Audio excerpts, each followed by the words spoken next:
Hi అండి, welcome back to my channel. Bhadravati వేసిన ప్లాన్కి ధీరజు ప్రేమ ఇరుక్కుపోయారు కదా. ధీరజు ప్రేమ కారులో వస్తూ ఉంటే ఒక అతను 2 బాక్సులతోటి నిలబడి ప్లీజ్ ప్లీజ్ ప్లీజ్ నాకు లిఫ్ట్ ఇవ్వరా, నేను కొరియర్ బాయ్గా పనిచేస్తూ ఉంటాను, ఆ కొరియర్ ఇవ్వటానికి నా బైక్ చెడిపోయింది, ఈ మామిడి పళ్ళు త్వరగా కానీ వాళ్ళకి చేర్చకపోతే నాకు చెడ్డ పేరు వస్తుంది, నన్ను జాబ్లో నుంచి తీసేస్తారు, ఈ జాబు చేస్తేనే నేను 4 ముద్దలు అన్నం తినగలను, నా ఫ్యామిలీని చూసుకోగలను అనేసి అతను దీనంగా బతిమలాడుతూ ఉంటాడు. అప్పటికి ధీరజ్ వద్దు వద్దు అంటూ ఉంటే ప్రేమ అంటుంది, పోనీలే పాపం అంతలాను బతిమలాడుతున్నాడు కదా, ఎవరికైనా ఎప్పుడైనా సహాయం అవసరం అవుతుంది కదా, పోనీరా ధీరజ్ అని చెప్పేసి అనగానే సరేలే ప్రేమ ఇంత చెప్తుంది, అతను కూడా ఇంతగా బతిమలాడుతున్నాడు, మనం కూడా పని చేసుకొని బతికే వాళ్ళమే కదా అనేసి మంచిగా పోయినటువంటి ధీరజు ఇంకా సరే ఆ డిక్కీలో పెట్టు ఆ 2 బాక్సులు అని చెప్పేసి పెట్టేస్తాడనమాట. ధీరజ్కి డౌట్ వస్తుంది, అవును ఈ పెట్టెల్లో ఏముంది చూపి అనేసి అంటూ ఉంటే ఆ పెట్టెలు గల్ల అతను టెన్షన్ పడుతూ ఉంటాడు. ఎందుకంటే అతను భద్రావతి వాళ్ళ మనిషి అన్నమాట. ఇంకా దాంట్లో వచ్చేసి ఏవో కొన్ని మత్తు పదార్థాలు మామిడికాయల కింద పెట్టిస్తుంది భద్రావతి. ఎందుకంటే ధీరజ్ని అరెస్ట్ చేపియాలి, వాళ్ళ శివరామరాజు వాళ్ళ ఇంటి పరువు తీసేయాలి, ఎందుకంటే విశ్వాని అంతలామును కొడతారా, కాలేజీలో విశ్వ పరువు తీస్తారా, కాబట్టి నా మేనలుడే అవమానపరిచిన వాళ్ళు ఎవరిని కూడా నేను మామూలుగా కాదు అది ఇది అని చెప్పేసి ఇంకా భద్రావతి కక్ష కట్టి ధీరజ్ని అరెస్ట్ చేపిస్తే రామరాజు గారు కిందకు వస్తాడు. అప్పుడు మనం అనుకున్న కక్ష తీరుతుంది అని చెప్పేసి భద్రావతి ఒక అబ్బాయికి 2 బాక్సులు మామిడి పళ్ళు పైన పేర్చి కింద మత్తు పదార్థాలు పెట్టి ఇంకా అలాగ రోడ్డు మీద నిలబడి ఆ ధీరజ్ కారు ఎక్కేటట్టుగా మొత్తం ఐడియా మొత్తం భద్రావతిదేనమాట. ఇదంతా తెలియనటువంటి ధీరజు ఏవండి మీరెవరో మాకు తెలియదు, మా కారు ఎక్కుతున్నారు, ఆ 2 పెట్టెల్లో ఏముందో ఏమో తెలియదు, ఈ రోజుల్లో ఎవరిని నమ్మటానికి లేదు, కాబట్టి అది ఓపెన్ చేసి చూపియండి అని చెప్పేసి అడుగుతూ ఉంటాడనమాట. సార్ ఏమీ లేదు సార్, మామిడికాయలే సార్ అనేసి అంటూ ఉంటే ఎందుకు చూపిస్తే పోతుంది కదా, ఎందుకు నువ్వు అంత కంగారు పడుతున్నావు, నాకు చూపి అని చెప్పేసి అడుగుతాడు ధీరజ్. ఇంకా అతను గబగబా వచ్చి కొంచెం కంగారు పడిపోతూ అట్ట పెట్టెలు ఓపెన్ చేసి చూపిస్తాడు. ఇంకా మామిడికాయలు ఉంటాయి అన్నమాట. ఇంకా ధీరజు 4-5 కాయలు చూసి అంతా మామిడికాయలైనా సరే రా బ్రదర్ వచ్చి కూర్చో అని చెప్పేసి ఇంకా కూర్చోబెట్టుకొని కారులో వెళ్తూ ఉంటే పోలీసులు చెక్ చేస్తారు, మొత్తానికి అవన్నీ దొరుకుతాయి. ఇంకా వెంటనే ధీరజ్ని పోలీస్ స్టేషన్కి తీసుకువెళ్తారు. ప్రేమ ఎంత బతిమలాడినా సరే అస్సలు వదిలిపెట్టరు. ఏంటి భార్యాభర్తలు ఇలాంటి వ్యాపారాలు చేసుకొని బతుకుతున్నారా, చూస్తే చాలా మంచి వాళ్ళలాగా ఉన్నారు, మీరు చేసే వ్యాపారం ఇదా అని చెప్పేసి పోలీసులు నోటికి వచ్చినట్టుగా మాట్లాడతారు. ఆ పోలీసులు కూడా ఈ భద్రావతి మనుషులేనన్న విషయం ఆ ప్రేమకి ధీరజ్కి తెలియదు కదా. ధీరజ్ని ఇంకా పోలీస్ స్టేషన్కి తీసుకువెళ్ళి చితకబాదుతూ ఉంటారు. ప్రేమ పాపం ఆ కారు వెనకాలే ఫాలో అయ్యి పోలీస్ స్టేషన్కి వస్తుంది. వదిలేయండి, వాడు ఏ తప్పు చేయలేదు, ఆ కారులో నేను కూడా ఉన్నాను, ఎవరో ఒక అతను ఆ బాక్సులు తీసుకొని అర్జెంటుగా నేను డెలివరీ ఇవ్వాలి అంటేనే మేము ఎక్కించుకున్నాం తప్ప నిజంగా మాకు ఆ పదార్థాలు ఆ మత్తు పదార్థాల గురించి తెలియదు ప్లీజ్ అని చెప్తూ ఉంటే తప్పు చేసిన తర్వాత అందరూ దొరికిపోయిన తర్వాత ఇలాగే మాట్లాడతారు అని చెప్పేసి అస్సలు ప్రేమ చెప్పే మాటలు వినకుండా ధీరజ్ని చితకబాదుతూ ఉంటే ఆ ధీరజ్ని కొట్టే వీడియో భద్రావతికి చూపిస్తే ఆ భద్రావతి సేన పగలబడి నవ్వుకుంటూ ఉంటారన్నమాట. ఇంకా అప్పటికి ప్రేమ ఇంటికి రాలేదేంటి అని చెప్పేసి నర్మద తెగ ఫోన్ చేస్తూ ఉంటుంది. ప్రేమ ఫోను అలాగే వచ్చేసేపాటికి Dheeraj phone 2 police station table మీద ఉంటాయి. అక్కడే ఉన్నటువంటి లేడీ కానిస్టేబుల్ గబగబా ప్రేమ దగ్గరికి వచ్చి అమ్మ మీ కుటుంబ సభ్యులట్టుంది ఫోన్ చేస్తున్నారమ్మా, ఒకసారి ఫోన్ చేసి మీ ఆయన అరెస్ట్ అయినట్టుగా ఇలాగని చెప్పు తల్లి, లేదంటే కంగారు పడతారు కదా, త్వరగా మాట్లాడి ఇవ్వు, ఇన్స్పెక్టర్ గారు వస్తే నన్ను అరుస్తారు అనేసి ఆ లేడీ కానిస్టేబుల్ హెల్ప్ చేస్తుంది. ఆ నర్మద ఫోన్ చేస్తూ ఉంటే ప్రేమ లిఫ్ట్ చేసి అక్క అనేసి బోర్న ఏడుస్తుంది అనమాట. ఏంటి ప్రేమ ఏమైంది, ముందు ఏడవకుండా జవాబు చెప్పు, ఎందుకు ఏడుస్తున్నావు, అసలు నువ్వు ఎక్కడున్నావు అనేసి అనగానే అక్క ధీరజ్ని పోలీసులు అరెస్ట్ చేశారక్క అనేసి ప్రేమ ఏడుస్తూ ఉంటుంది. ధీరజ్ని పోలీసులు అరెస్ట్ చేయటం ఏంటి ప్రేమ అనేసి అనగానే జరిగిందంతా ప్రేమ ఫోన్లోనే చెప్తుంది. అప్పుడే అక్కడ ఉన్నటువంటి రామరాజు గారు అలాగే బుజ్జమ్మ ఉంటారు కదా, బుజ్జమ్మ అప్పుడే కాఫీ తీసుకొని వచ్చి రామరాజుకి ఇస్తుంది. ఇద్దరు కాఫీ తాగుతూ ఉంటారు. ఒక్కసారిగా ఏంటి నర్మద పోలీస్ స్టేషన్ అంటున్నావేంటి, అరెస్ట్ అంటున్నావేంటి, ఏమైందో చెప్పు అనేసి అనగానే అది కాదత్తయ్య గారు, అది కాదత్తయ్య గారు అని చెప్పేసి పాపం నర్మద చెప్పలేకపోతూ ఉంటే నర్మద ఏం జరిగిందో చెప్పు నర్మద, నాకు టెన్షన్ వస్తుంది, చిన్నోడు చిన్నోడికి ఏమైంది అనేసి అనగానే మామయ్య గారు ధీరజ్ని పోలీసులు అరెస్ట్ చేశారంట అని చెప్పేసి చెప్తుందన్నమాట. ఒక్కసారిగా బుజ్జమ్మ అందరూ బాధపడిపోతూ ఉంటే అప్పుడే సాగర్ వస్తాడనమాట. వచ్చి ఏంటి నన్ను తప్పుడు చేశారు, డబ్బులు లంచం ఇచ్చి గవర్నమెంట్ జాబు సంపాదించామని చెప్పి నన్ను అన్నం తినేటప్పుడు ఇంట్లో తిరిగేటప్పుడు దెప్పి పొడిచారు కదా రామరాజు గారు, ఇప్పుడు మీ చిన్న కొడుకు చేసిన పని ఏంటి? వాడిని పోలీసులు అరెస్ట్ చేశారని కానీ వాడు పోలీస్ స్టేషన్లో ఉన్నాడు కానీ నేను సంతోషపడట్లేదు, మీకు బుద్ధి రావాలనే మాట్లాడుతున్నాను అనగానే బుజ్జమ్మ కోపం వస్తుందన్నమాట.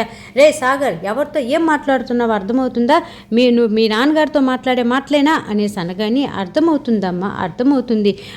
అంటే తప్పు చేయరని కాదు, తప్పు కాదని కాదు, పిల్లలు అన్న తర్వాత తెలియక తప్పు చేస్తారు, పెద్దవాళ్ళు అయిన వాళ్ళు క్షమించాలి, అంతేగాని ఇలాగ జీవితాంతం కూడా దెప్పి పొడవరు కదా అని చెప్పేసి సాగర్ అంటూ ఉంటే నర్మద అంటుంది, సాగర్ ఇలాంటి టైంలో ఏం మాట్లాడుతున్నావో నీకు అర్థమవుతుందా?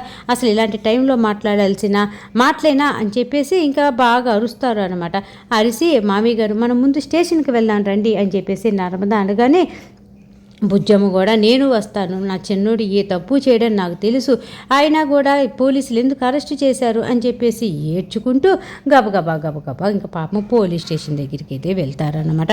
ఇంకా పోలీస్ స్టేషన్ దగ్గరికి వెళ్ళేపాటికి ప్రేమ కూర్చొని ఏడుస్తూ ఉంటుంది. ఇంకా ఏడుస్తూ ఉంటే అమ్మ ప్రేమ ఏమైంది తల్లి, అయినా చిన్నోడిని ఏంది అలా అరెస్ట్ చేయటం ఏంటి అనేసి గబగబా స్టేషన్ దగ్గరికి వెళ్ళి ఒరే చిన్నోడా అని చెప్పేసి ధీరజ్ని పిలుస్తుంది అనమాట బుజ్జమ్మ. అమ్మ అనుకుంటూ ధీరజ్ కూడా వాళ్ళ దగ్గరకు వస్తాడా, నేను ఏ తప్పు చేయలేదు నాన్న, అసలు ఎవరో ఒక అతను ఇలా మామిడికాయ బాక్సులు డెలివరీ ఇవ్వాలి అంటే మంచిగా పోయి ఎక్కించుకున్నాం, వాడు తీరా ఈ కారు చెకింగ్ చేసేటప్పుడు పోలీసులు మాయమైపోయారు నాన్న, అసలు నాకు నిజంగా అసలు వాళ్ళు ఎవరో నాకు తెలియదు నాన్న, ఈ తప్పు నేను చేయలేదు నాన్న, నేను డబ్బుల కోసం అస్సలు నేను ఇలాంటి తప్పులు చేయలేదు నాన్న అని చెప్పేసి అనగానే చూడు నాన్న ధీరజ్, నీ మీద నాకు నమ్మకం ఉంది చిన్నోడా, నువ్వు ఎటువంటి తప్పు చేయవని నమ్మకం ఉంది, నేనున్నా నీకు, నువ్వేం టెన్షన్ పడమాకు, నేను నిన్ను బయటికి తీసుకొని వెళ్తాను, నీకు ఈ నాన్న ఉన్నాడు, నువ్వు కారుకి నేను డబ్బులు ఇస్తానంటేనే వద్దు నాన్న, నేను కష్టపడి సంపాదించుకొని కారు కొనుక్కుంటానని అలాగే కొనుక్కున్నావే తప్ప నా దగ్గర నుంచి చిల్లిగవ్వ కూడా ఆశించలేదు, అలాంటి నువ్వు ఇలాంటి దొంగ పనులు చేస్తావంటే నేను ఎందుకు నమ్ముతాను అని చెప్పేసి ఇంకా వాళ్ళ నాన్న కూడా చక్కగా చిన్నోడికి సపోర్టు పలుకుతాడనమాట. ఇంకా అప్పుడు వెంటనే లాయర్కి ఫోన్ చేసి, లాయర్ గారు ఇలా జరిగింది, మీరు ఈరోజు ఎలాగైనా సరే మా కొడుకుని బెయిల్ మీద బయటికి తీసుకువెళ్ళేటట్టుగా చెయ్యాలి అనేసి అడుగుతాడనమాట. వెంటనే అక్కడికి లాయర్ గారు వస్తారు, అందరూ కలిసి మాట్లాడతారు. బుజ్జమ్మ అంటుంది, నా కొడుకు వస్తాడా, బయటకు వస్తాడా, నా కొడుకుని బయటికి పంపించండి అని చెప్పేసి ఇంకా ఆ బుజ్జమ్మ బతిలాడుతూ ఉంటే లాయర్ అంటూ ఉంటాడు, చేయాల్సిన ప్రాసెస్ చాలా ఉంది, ఇది కావాలని ఎవరో ఇరికిచ్చారు, ఇది వాళ్ళు చేసుకున్నది కాదు కదా, ఎవరో ఇలా మోసం చేసి మీ ఇంటి మీద ఉన్నటువంటి పగతోటో మీ ఫ్యామిలీలో ఎవరి మీద ఉన్న కక్షతోటో ధీరజ్ మీద ఇలా చేపించారు అనేసి లాయర్ అనగానే అప్పుడే బుజ్జమ్మ అంటూ ఉంటుంది, మాకెవరు శత్రువులు లేరు సార్ అనేసి అనగానే వెంటనే ఆ లాయర్ అడుగుతాడు, ఆ ధీరజ్కి ఎవరైనా శత్రువులు ఉన్నారా అనేసి అనగానే ధీరజ్ చాలా మంచివాడు, ఎవరైనా ఆపదలో ఉంటే ఆదుకునే గుణం, అతనికి శత్రువులే లేరు సార్, మరి ఇలా ఎలా జరిగిందో మాకు అర్థం కావట్లేదు అనేసి ప్రేమ అనగానే ప్రేమ గుర్తొస్తూ ఉంటుందన్నమాట. అతను 2 బాక్సులు పట్టుకుని ఆ రోడ్డు మీద ఉండటము, వచ్చే కార్లని ఏది కూడా ఆపకుండా వాళ్ళ కారుని ఆపుతాడు కదా. ప్రత్యేకంగా ప్రేమకి డౌట్ వచ్చేసి అక్కడ సీసీ ఫుటేజీ ఎలాగైనా సరే తీసుకోవాలి అని చెప్పేసి ఆ ఏరియాలోకి ఈ రామరాజు వాళ్ళకి ఎవరికి చెప్పకుండా గబగబా వెళ్ళిపోతుందన్నమాట. ఈ రామరాజు వాళ్ళు లాయర్ తోటి, అంటే ఎవరో కావాలని చేపించారనే కదా, అంటే ఎవరు చేపించుంటారు, మన ఫ్యామిలీ మీద శత్రువులే అలా చేయించుంటారు, ఏదేమైనా సరే లాయర్ గారు నా కొడుకు బెయిల్ మీద అయినా సరే బయటికి రావాలి, తర్వాత ప్రాసెస్ ఏంటో మనం చూసుకుందాం అనేసి అనగానే నేను వెళ్ళి వాళ్ళతో మాట్లాడతాను అని చెప్పేసి లాయర్ గారు లోపల పోలీస్ స్టేషన్ దగ్గరికి వెళ్తే భద్రావతి గారు ఈలోపే ఎస్ఐకి ఫోన్ చేసి, వాడు ఏదైనా సరే ధీరజ్ గారు బయటికి రాకూడదు, అర్థమవుతుందా మీకు నేను చెప్పేది, ఆ ధీరజ్ గారు బయటకు వస్తే మనం అనుకున్నదంతా కూడా జరగదు, కాబట్టి ఆ ధీరజ్ గారిని ఎవరు కాపాడకూడదు, వాడు ఆ పోలీస్ స్టేషన్లోనే ఉండాలి, 14 సంవత్సరాలు జైలు శిక్ష వాడు అనుభవించాలి, కొడుకాల జైల్లో శిక్ష అనుభవిస్తూ ఉంటే రామరాజు నా కళ్ళెదట కుల్లి చావాలి అని చెప్పేసి ఇంకా ఈ భద్రావతి నోటికి వచ్చినట్టుగా మాట్లాడుతూ ఉంటుందన్నమాట. ఇంకా వెంటనే పాపం రామరాజు గారు ఏం చెయ్యాలా ఏంటా అని చెప్పేసి ఇంకా లాయర్ తోటి మాట్లాడుతూ ఉంటే ప్రేమ సాక్ష్యాల కోసం అని చెప్పేసి వెళ్తుంది కదా. వెంటనే నర్మద, మామయ్య గారు ప్రేమ కనపడట్లేదండి, ఇప్పుడు దాకా ఇక్కడే ఉంది కదా, మరి ఈలోపు ఎక్కడికి వెళ్ళింది అని చెప్పేసి అందరూ టెన్షన్ పడిపోతూ ఉంటారనమాట. ఇంకా పోలీస్ స్టేషన్లో సీన్ అలా జరుగుతూ ఉంటే వాళ్ళ పెద్ద కోడలు ఉంది కదా, రామరాజు గారి పెద్ద కోడలు, ఆ పెద్ద కోడలు తెగ సంతోషపడిపోతూ ఉంటుంది. అలా మామయ్య కూతురు సుకన్య కూడా ఇప్పుడు వాళ్ళ ఇంట్లోనే ఉంటుంది కదా. ఇంకా అప్పుడు వెంటనే ఇద్దరు కూడా సుకన్య చెప్తూ ఉంటుందన్నమాట, ఇదిగో అతను బాగా కానీ పోలీస్ స్టేషన్లోనే ఉండిపోయి కేసులు అనుభవిస్తూ ఉన్నాడే అనుకో, చక్కగా నీ కడుపు గురించి ఎవడు పెద్దగా పట్టించుకోడు, అందరూ కూడా అతన్ని బయటికి తీసుకొచ్చే ప్రయత్నం చేస్తాడే తప్ప ఇంక ఇప్పుడు నీ కడుపు ఉందా, ఎన్నో నెలలు ఏంటి అనేసి నిన్ను విసిగిచ్చే వాళ్ళే ఉండరు, నువ్వు అప్పుడు హ్యాపీగా ఉండొచ్చు అనేసి అనగానే శ్రీవల్లి అంటుంది, ఏం మాట్లాడుతున్నావే, నీకు మైండ్ ఏమైనా చెడిపోయిందా అనేసి అనగానే, నాకు మైండ్ చెడిపోవటం కాదు, నేను జరిగేదే చెప్తున్నాను. ఇప్పుడు ధీరజ్ బయటకు వచ్చేసారనుకో, ఇంకా నీ గురించి ఆలోచించడం స్టార్ట్ చేస్తారు. అదే ధీరజ్ గారిని బయటికి రాకపోతే ఇంకా ధీరజ్ స్టేషన్లోనే ఉన్నాడు, బయటికి తీసుకురావాలని అందరూ ధీరజ్ గురించి ఆలోచిస్తారు, నీ పొట్ట గురించి ఎవరు నీ కడుపు గురించి ఆలోచించరు అనేసి ఇంకా శ్రీకన్య చెప్తూ ఉంటే శ్రీవల్లి కూడా అవును కదా, చాలా సంతోషంగా హ్యాపీ విషయం అనేసి వాళ్ళిద్దరు గబగబా మోటాముల్లి సర్దుకొని మొత్తానికి భాగ్యం దగ్గరికి చేరుకుంటారనమాట. ఇంకా భాగ్యము, శ్రీవల్లి, శ్రీకన్య అలాగే భాగ్యముల ఆయన ఇడ్లీ బాబాయ్ ముగ్గురు కలిసి నలుగురు రీళ్లు చేసుకోవడం స్టార్ట్ చేస్తారు.